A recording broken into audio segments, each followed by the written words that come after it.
Get ready with me mga ging! Good morning! Ayan, char. Kala mo talaga social ang pupuntahan.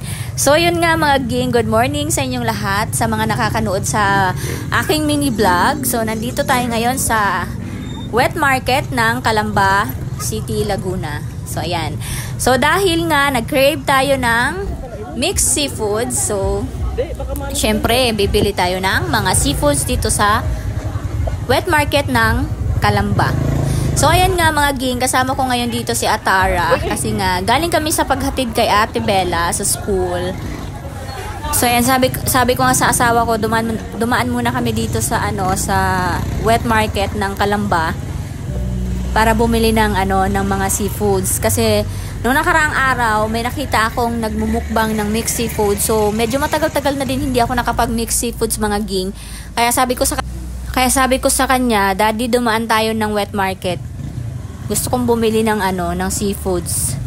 At kung napanood niyo yung mukbang ko na video, yung seaweeds mukbang, mga ging. Ito yung time na binili ko yung mga seaweeds. So, ngayon ko lang siya na voice over. Kasi nga, sa sobrang dami din natin mga ginagawa, hindi natin na-voice over yung ibang video. So, ngayon ko ipapakita sa inyo. So, yan na nga, ayan na nga mga ging, papasok na kami ngayon dito sa wet market. At yan si Bunso talaga, lagi ang kasama. So, dito sa loob, mga ging, hindi ko na sila pinasama. Kasi kung makikita nyo naman yung floor, as in literal na wet market.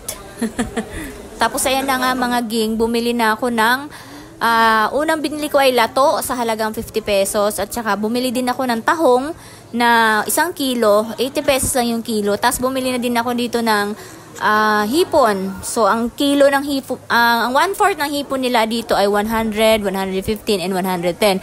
So ang binili ko diyan mga king ay yung 110 pesos kasi magka-size lang sila nung 115 pesos. So doon na ako sa 110, yun na yung kinuha ko.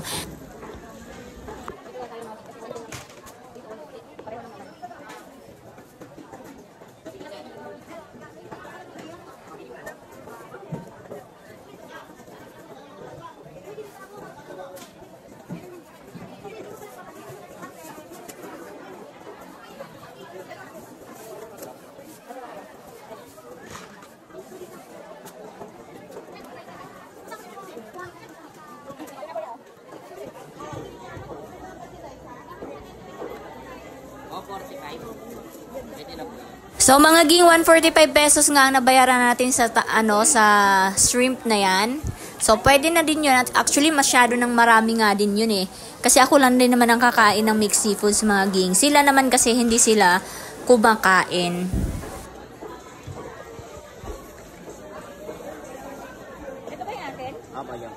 So sa banda nga dito mga ging, may nakita akong gusto 50 pesos.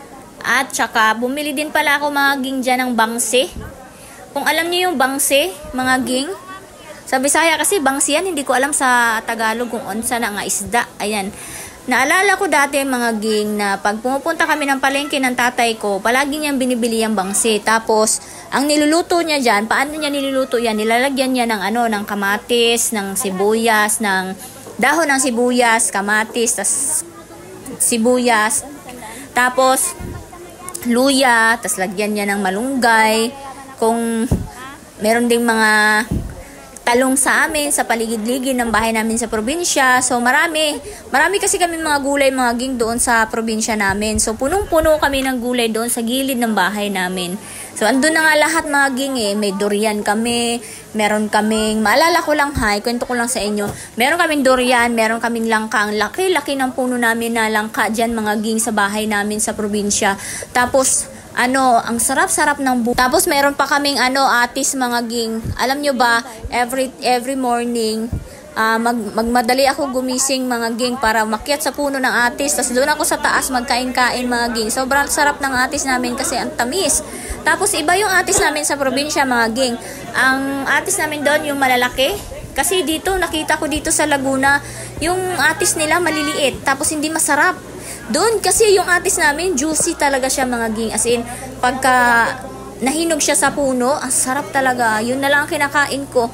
Tapos meron pa kaming ng dalandan. Sobrang daming bunga ng dalandan namin. Tapos every time na uwian ng mga estudyante sa sa ENHS, kasi may school kasi doon ng high school, daanan ang bahay namin. Nanghihingi sila ng dalandan. So dahil nga negosyante na ako dati mga ging, yung dalandan aakyatin ko yan.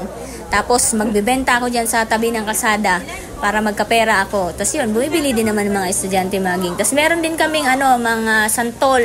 Ang laki ng santol namin doon mga ging. Tapos umakyat din ako doon. Ang santol namin sa probinsya ay Bangkok.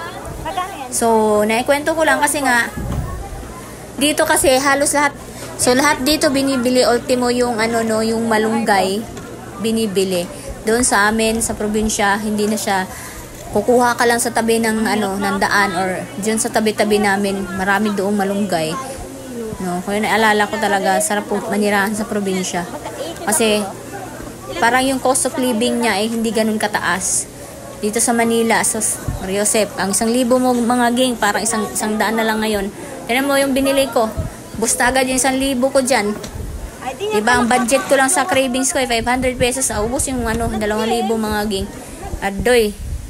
Kaya ang hirap-hirap talaga pag nag-cravings ka, no? Ayan, so pauwi na nga pala ako dyan mga ging. Yan, makikita nyo. Yan, tapos nakakadaan ako ng tilapia. Ayan, so sabi ko, buli na lang din kaya ako ng tilapia kasi wala kaming stock ngayon sa rep namin ng tilapia. Tapos ang mura lang ng tilapia nila, 120 pesos lang. Tapos kung dito ka sa subdivision bumili, ang kilo ng tilapia dito ay 165 to 180 pesos. So makakatipid ka din mga ging, no? Naisip ko din talaga, maganda din talaga ang business sa mga ganyan, no? Magtinda din kaya ako ng tilapia, no? Dami ko na naiisip na business eh. Hindi to na lang pagtitinda ng tilapia, hindi ko na nagagawa mga ging. Gawin ko rin kayang negosyo tong pagtitinda ng mga isda at saka pagtitinda ng mga ganyan tilapia, no? Baka dito din ako yumaman sa pagtitinda ng mga tilapia. So ayan na nga mga ging, makikita nyo, sobrang mura lang ng bangus. Bumili din pala ako ng boneless bangus mga ging, 100 pesos ang tumpok. At ayan na nga, bumili ako at patapos na akong mamili. So sinundo ko na, pinuntahan ko na yung dalawang kasama ko. At ngayon hindi ko makita. So ayan pala, bumili pala si Bunsoy ng laruan na naman, ng bubbles na naman. Bumili na naman siya, magkalat na naman to sa bahay mga ging. At bumili din pala ako ng mangga dyan para kay Bella. Kasi noong isang araw nagkain siya ng mangga. Yung binili ko kasing mangga na yon, hilaw pa yon. Tapos sabi ko sa kanya, wag mong kainin, after na lang ng after ng dinner. So after ng dinner, di naman siya nakakain kasi nga natulog siya. So hanggang sa umabot na ng 4 days mga ging, yung mangga na bulok na. Nung kinain niya, pagbukas niya, bulok na. Pero hilaka sa bata. Kaya sabi ng daddy niya, bilhan mo ng ng mangga si Bella.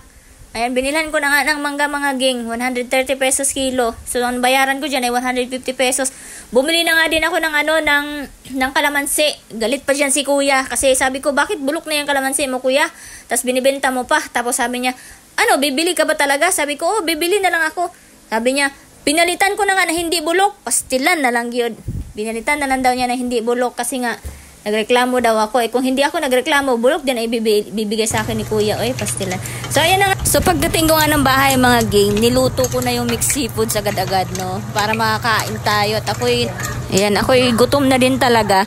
So, yun lang mga gang. Salamat sa panonood nyo sa aking video. Maraming salamat po, Heavenly Father, sa mga blessings. Like and subscribe. Bye! Mwah!